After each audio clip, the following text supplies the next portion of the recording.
Did I ever tell you that I used to get berated and then kicked out of lectures by the lecturing professor in medical school if my hair was showing? What if I told you that this is the everyday societal norm where I grew up? This is the reality from the ground up in a place where the dominating force, which is Salafist Islam, along with a culture that is obsessed with women and degrading them, has full impunity to blame women for all of society's problems.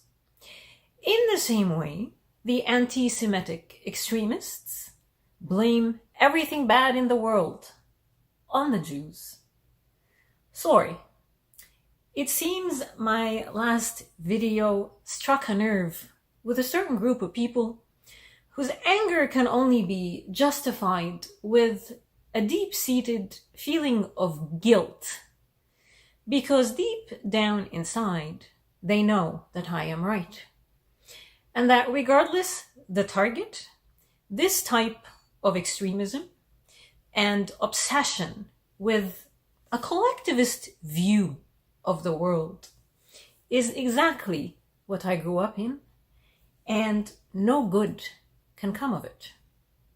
Imagine growing up in a society with rules and laws that are so oppressive to a woman exclusively because she is female, that you wake up every morning and you are consumed with worry, shame, paranoia, panic, and fear that today might be the day that you become a target for committing the unforgivable sin of your hijab slightly slipping off, or God forbid, someone sees part of your skin. To live in fear because you are awra. Awra is the Arabic word for female, which also happens to mean genitals, where the term that is used by authorities to describe a woman is hurma, which is derived from the word haram. Haram means forbidden or illegal by the law. Imagine being stamped an outlaw, relentlessly targeted because of your gender alone, being prohibited from many activities, including sports, travel, and general fitness, because you are female. This was actually the least of our worries. It was obnoxious and frustrating, but it was the daily beatings, the random detentions by the religious police, and God forbid someone rapes you, because then it's your fault, and good luck proving it without 4 male witnesses. Can you imagine that? A mob force of brutal and unlimited authority that is unleashed on the public every day, 5 times a day, in massive numbers, that is composed mainly, well, actually, it's composed of nothing but uneducated criminals, all men, whose job is to stare women down in public spaces, examining them for an inch of bare skin or a loose strand of hair to attack and incarcerate them over. Imagine being in a medical lecture hall where the lecturing male professor singles you out from 70 other women who are all sitting there dressed in black garbs from head to toe, because there is one man in the room who then chooses to accuse you of seducing him in public by exposing a few strands of your hair from under your hijab. Imagine then, after he accuses you of such a thing, he orders you to leave the lecture hall because he's too pious to be seduced by a whore whose hair is showing and who is only a few steps away from being incarcerated and jailed in a cell for months. Imagine your life in a country that rarely sees temperatures under 30 degrees Celsius. Yet you, as a woman, are required by law to never be seen outside of the state-ordered uniform, which is head-to-toe blackness. And it can't just be any type of cloth or material. It must be black, and it cannot be porous, nor can it be visible enough to show any of your facial or body features. Because if that happens, you will be deemed a whore. I remember being so scared of even looking outside the window of my home without the proper face and hair covering and veil.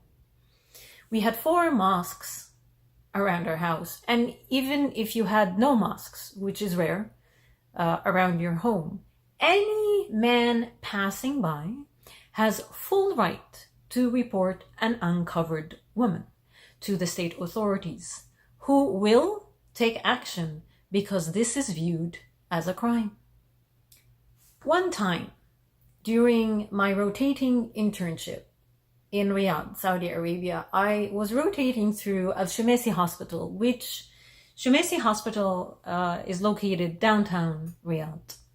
I remember having to step outside of the hospital because I had to make an urgent cell phone call, and there was no coverage inside of the old building. So I stepped out and made my phone call by the hospital gate. I was wearing my white lab coat and I was wearing my hijab. Now, lucky me, the religious police vehicle happened to be driving by at that point, and they put their windows down and they yelled at me, ordering me to cover up. At this point, I quickly hung up the phone and I ran back into the hospital, ran up 3 flights of stairs, and hid under a nurse's station table in an old abandoned ward. I hid there for about 30 minutes because I knew that they were going to come in looking for me. And they did. That's right. And when I finally felt safe again, I came out.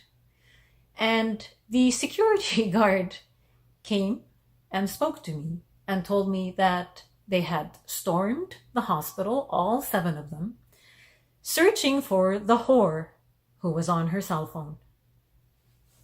You know, I could write a novel full of stories of how we are treated under this ideology, their obsession, and the Islamist perversion of female sexuality.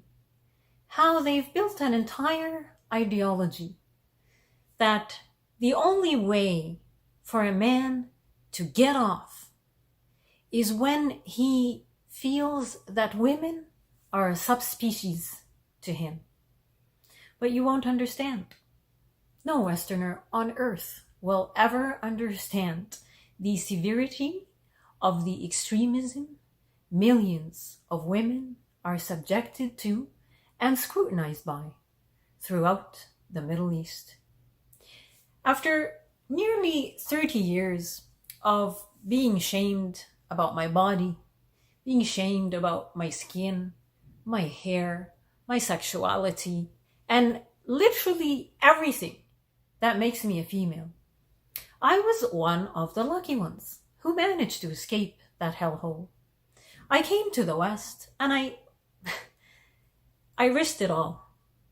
I had to fight extradition and the fear of getting beheaded in that awful society.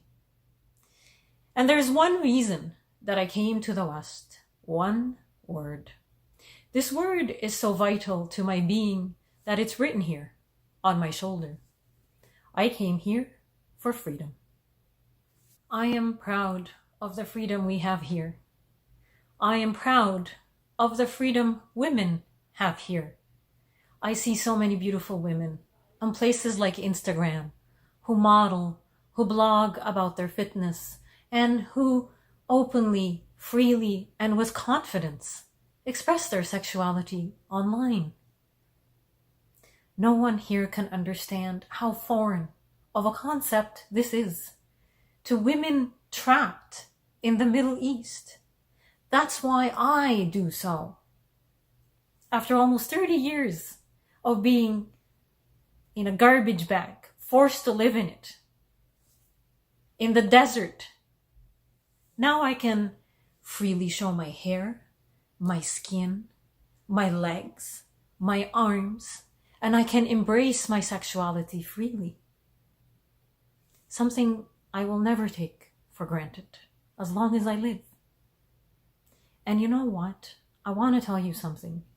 I get tons of messages from women in the Middle East, women and men, and yes, some of them are gay, who message me, telling me how they wish they could be equally sexually expressive. Some of the messages I get from women trapped in hijabs are quite creative, and they are quite sexual. And they are doing this because I am open and free, and they feel that they now have someone that they can openly talk to about their sexuality and their desires, which they can't do back home. All because I dared to say, screw it, my body, my choice. Women here are so fortunate. I will never allow the hard-earned privilege of my freedom to be stripped from me ever again. And I know many women who escaped what I did, who feel the same way. I will be linking my Instagram account in the description. Please feel free to join so you can see what freedom looks like and say hello. And if you don't like it, and if you don't understand it, please respect my freedom the same way I respect yours. There are a few in Canada who are devoid of the experiences of how I and many women like myself have suffered. These people cruelly attempt to shame me. For some reason, they send private messages and comments calling me disgraceful, or they put out YouTube videos calling me a whore.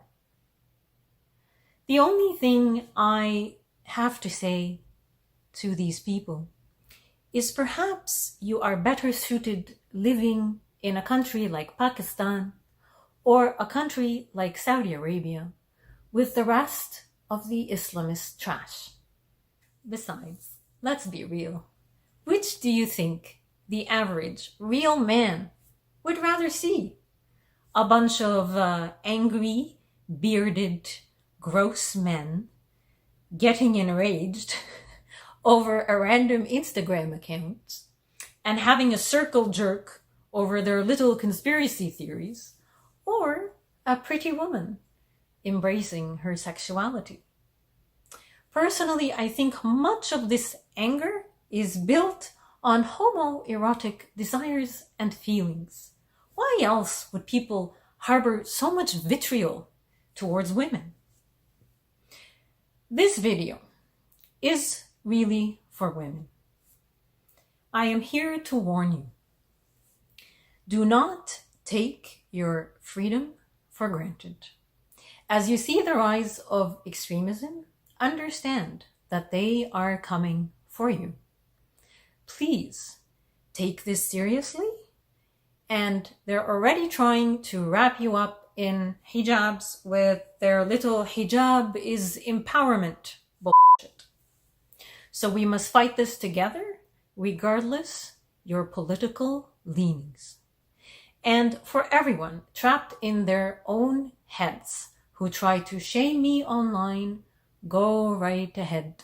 You are immediately blocked and forgotten, because no one is going to take my freedom away from me ever again.